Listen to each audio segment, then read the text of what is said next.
You are listening to the Stop Binge Eating podcast with Kirsten Sarfty, episode number 32. Welcome to the Stop Binge Eating podcast. It's time for you to end your food obsession and begin feeling confident and in control around food. You are absolutely capable of eliminating binge eating from your life, and I'm going to show you how by giving you simple tools and insights that you can apply in your own life. I'm your host, Kirsten Sarfty. Now let's get to it. Hi, how are you? Are you amazing? Terrible? Somewhere in the middle? I'm going to assume that you are somewhere in the middle, and this is a good place to be. When it comes to something like asking how you're doing, it's easy for us to say that we're good, okay, not bad. But when it comes to eating, some of you have a really hard time living in the middle. You consider yourself an all or nothing person. Your eating is black and white. Either you ate what you're supposed to or you've completely failed, no in between. And if you've decided that you've completely failed, then this means that you're a failure. Something's wrong with you and you should just give up entirely. As soon as you make a mistake, even just a little one, then everything you truly want for yourself long-term is out the window. This used to happen to me with my calories back in the day when I used to count them. Not all the time, which is interesting, but sometimes. I'd go over my goal, even just a little, and I'd declare my day as bad and just keep eating more. Why did I choose to do that on some days and not others? I don't really know, but I can guess that on the days I did, I wanted to overeat or binge and was looking for an excuse to do it.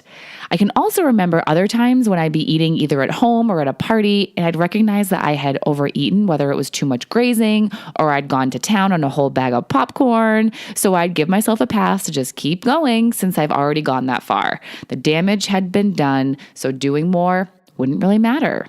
You know you're someone who is all or nothing with your eating if you leave no room for error. You went over your calories, you ate more than you planned, you feel too full, so your day is ruined. Might as well just keep eating and ruin it big and start over tomorrow. You binged already this week, so you might as well keep binging and start over next week. You take a situation where you ate less than ideally and you turn it into a situation where it's way over the top. You go from making a small mistake to making a huge mistake. It's like if you accidentally broke a plate. So now if one plate is broken, then you might as well go ahead and break the whole set because you'd rather get rid of them all and buy a whole new set tomorrow instead of just being okay with having one less plate. In the grand scheme of things, whatever you did wasn't terrible. You overdid it one time. But by the way you're looking at it, you're turning it into a huge failure. The thing is, though, what you did was not a huge failure. Overeating once, going over your calorie or macro goal in one day, feeling too full at one meal, binging one day are not huge failures. What can be a huge failure is if you get down on yourself for having done it, start feeling ashamed, defeated, inadequate, powerless, and then go and eat more. Why do this? Why give up if one thing goes wrong? I'd question whether you, like I did, are just looking for an excuse to eat more or binge. A part of you wants to keep eating, so any excuse you can find to do it will suffice.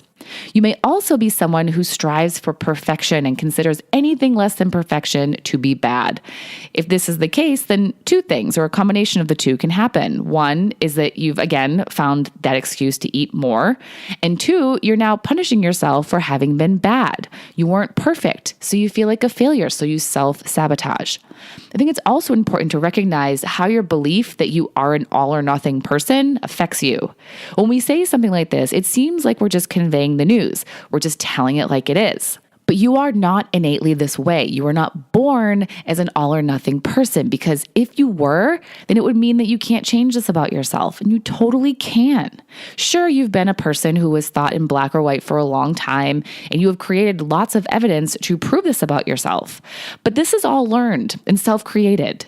You were the one who started striving for perfection or labeling as good or bad and not thinking any mistakes were okay. You being an all or nothing person is just a thought about yourself that you've thought over and over again so much that you now believe it. You've created evidence that this is how you are just by continually telling yourself that this is how you are and therefore living in that way. It is not a fact about your personality forever. And if you keep thinking it is, you will keep thinking that you can't change this about yourself, so you won't try. This is just how you are. But again, it's not.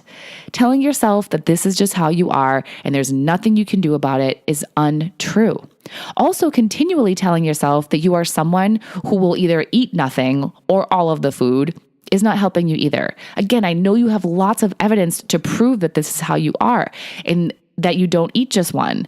But if you keep believing this about yourself, then you're going to continue making it happen.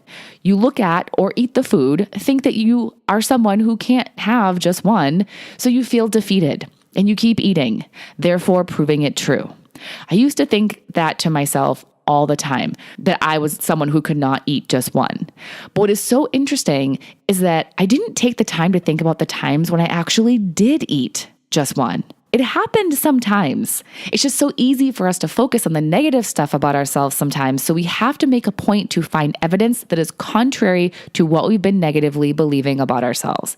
We have to find the gray area, the place in between, the place where we make mistakes and it's okay, the place where we have two or more and it's okay, the place where we can see that sometimes we do actually land in the middle and we do only have one, and remind ourselves of that to build our belief that it's possible. You can find the gray area. There's so much of it, and it's really nice to be in there. You can mess up and not binge. You can go over your calorie goal or go off your eating plan and not binge. You can see whatever you ate as just a thing that happened. It's neither good or bad. It just is. You can look at your lack of goal achieving as a learning experience and nothing to get upset about, and not a reason to beat yourself up or self-sabotage. Getting upset isn't useful. Getting curious is. What happened? How can you do better next time?